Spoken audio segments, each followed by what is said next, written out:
지금 이 순간에도요, 컴퓨터의 역사, 그 판 자체가 바뀌고 있습니다. 이게 그냥 뭐 좀 더 빨라지는 그런 차원의 얘기가 아니고요. 기계가 생각하는 방식이 아예 근본부터 달라지고 있다는 거죠. 자, 2026 CS에서 엔비디아가 우리에게 보여준 미래, 과연 어떤 모습일지 지금부터 같이 한번 파헤쳐 보겠습니다.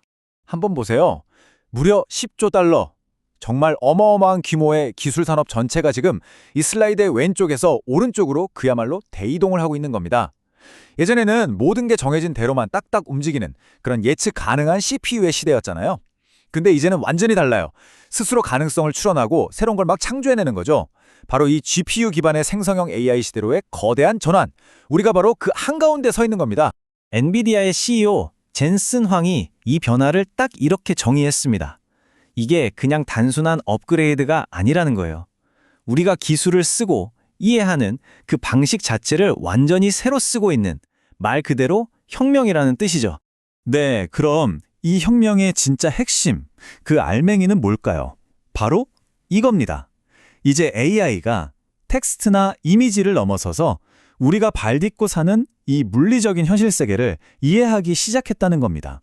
그래서 나온 핵심 키워드가 바로 물리적 AI입니다. 이 새로운 시대의 소프트웨어를 관통하는 청사진이라고 할 수 있죠.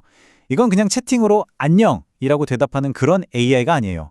저기 떨어지는 사과가 왜 위가 아니라 아래로 향하는지 그 근본적인 원리를 아는 AI라는 거죠. 그리고 이 물리적 AI를 현실로 만들어주는 소프트웨어, 그게 바로 엔비디아 코스모스입니다. AI한테 우리 현실 세계의 규칙을 가르치는 뭐랄까 일종의 세상 사용 설명서 같은 거라고 생각하시면 쉬울 것 같아요. 코스모스가 하는 핵심적인 역할은 바로 이거예요. 가상 세계에서 끝없이 시뮬레이션을 돌리는 거죠. 로봇이 어떻게 하면 넘어지는지 배우고 자율주행차가 눈길에서 미끄러지는 아찔한 상황을 수백만 번 미리 경험하게 하는 겁니다. 현실에서는 너무 위험해서 시도조차 못할 그런 엣지 케이스들을 아주 안전하게 완벽하게 학습시키는 훈련소인 셈이죠.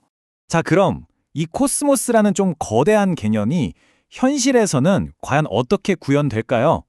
아마 가장 흥미롭고 우리 삶에 와닿는 예시가 바로 자율주행차가 아닐까 싶습니다. 바로 드라이브 알파마요입니다. 물리적 AI가 도대체 뭘 할 수 있는지 보여주는 가장 확실한 증거물이죠. 이 차는요, 그냥 도로를 따라 달리는 게 아니라 스스로 생각하고 추론을 합니다. 알파마요의 지능은 크게 세 단계로 작동해요. 먼저 카메라로 세상을 보고 생각하고, 그 다음에 왜 차선을 바꾸려는지, 왜 속도를 줄이는지를 우리한테 자연스러운 말로 설명합니다. 그리고 마지막으로 완벽한 이중 안전 시스템과 함께 행동으로 옮기는 거죠. 앞차랑 거리가 너무 가까워져서 속도를 좀 줄일게요 라고 말하는 자동차, 정말 놀랍지 않나요? 그리고 이게 무슨 먼 미래의 공상과학 영화 같은 얘기가 아닙니다. 메르세데스 벤츠 같은 쟁쟁한 파트너들과 함께 바로 2026년부터 우리 도로 위를 실제로 달리게 될 예정이라고 합니다. 자, 좋습니다.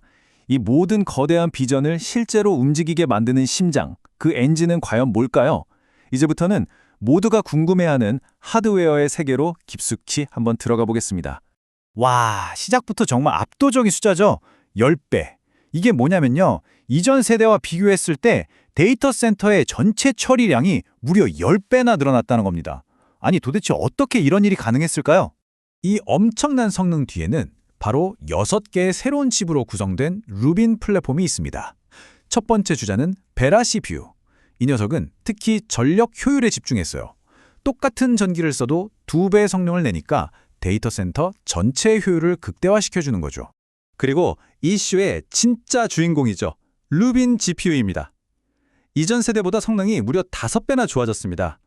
이건 그냥 숫자가 5배라는 의미를 넘어서요, AI가 이 물리 세계를 학습하고 추론하는 속도가 완전히 다른 차원으로 들어섰다는 뜻입니다. 이렇게 강력해진 GPU들을 그냥 따로 두면 의미가 없겠죠. 이걸 하나로 꽉 묶어주는 게 바로 NVLink 6 스위치입니다. 수십 개의 칩들을 연결해서 마치 하나의 거대한 뇌처럼 아주 유기적으로 작동하게 만드는, 뭐랄까, 신경망 같은 역할을 하는 거죠.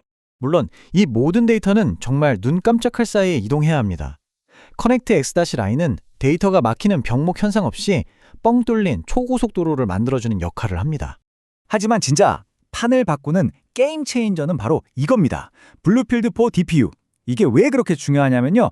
예전에는 GPU 혼자서 AI의 연산, 즉 생각이랑 데이터 관리, 즉 기억을 다 해야 했어요. 얼마나 바빴겠어요? 근데 이제 DPU가 기억 파트를 딱 전담해 주는 거예요. 그러니까 GPU는 오로지 순수하게 생각하는 연산에만 자기의 모든 힘을 쏟아부을 수 있게 된 거죠. 효율이 폭발할 수밖에 없는 바로 이게 그 엄청난 성능 향상의 비밀입니다. 그리고 이 모든 데이터 흐름의 최종 관문이 바로 스펙트럼 X입니다. AI 연산에 딱 맞게 최적화된 이더넷 기술인데 말 그대로 빛의 속도로 데이터를 착착 보내주는 겁니다. 이전 세대인 블랙웰이랑 비교해보면 이 도약이 얼마나 큰지 확 와닿으실 거예요. AI 학습 속도는 4배 더 빨라졌고 데이터 센터 전체 처리량은 10배나 높아졌습니다. 근데 진짜 중요한 건 맨 아래에 있어요. AI가 결과 하나를 만들어내는 데 드는 비용이 10분의 1로 뚝 떨어졌다는 점. 이건 AI 기술이 훨씬 더 싸고 훨씬 더 널리 쓰일 수 있게 된다는 걸 의미하죠. 자, 이 어마어마한 기술이 단지 자동차에만 머물러 있을까요? 천만에요. 이제 산업 전체를 어떻게 뿌리부터 바꾸게 될지 그 얘기를 좀 해보겠습니다. 예를 들어 지멘스는요, 공장 전체를 현실에 짓기 전에 가상세계에서 먼저 지어보고 완벽하게 시뮬레이션을 돌립니다. 로봇들은요, 현실 세계에서 비싼 돈 들여 만들어지기 전에 가상 공간에서 먼저 태어나서 걷는 법, 일하는 법을 다 배우는 거죠. 그러니까 실패 비용 없이 완벽하게 훈련된 로봇이 현실에 딱 등장하는 겁니다. 하지만 이 엄청난 성능에는 당연히 대가가 따릅니다. 루빈 시스템은 이전 세대보다 무려 2배나 많은 전기를 먹고 그만큼 엄청난 열을 내뿜습니다. 이 막대한 에너지를 어떻게 감당하고 또 이 열을 어떻게 식힐 것인가? 이게 바로 기술업계 전체에 던져진 가장 크고 현실적인 숙제라고 할 수 있습니다. 그리고 오늘 이야기한 모든 발표를 딱 한 문장으로 꿰뚫는 핵심 메시지가 바로 이것입니다. 엔비디아는 더 이상 그냥 칩을 파는 하드웨어 회사가 아니라는 거죠. 자동차, 로봇, 공장이 돌아가는 이 현실 세계 전체의 운영체제, 즉 OS를 만들고 있다는 선언인 겁니다. 엔비디아는 지능을 가진 기계들이 살아갈 세상의 기반, 그 운영체제를 만들었습니다. 이제 공은 우리에게 넘어왔습니다. 이 새로운 OS 위에서 당신은, 그리고 우리는 과연 무엇을 만들어낼까요?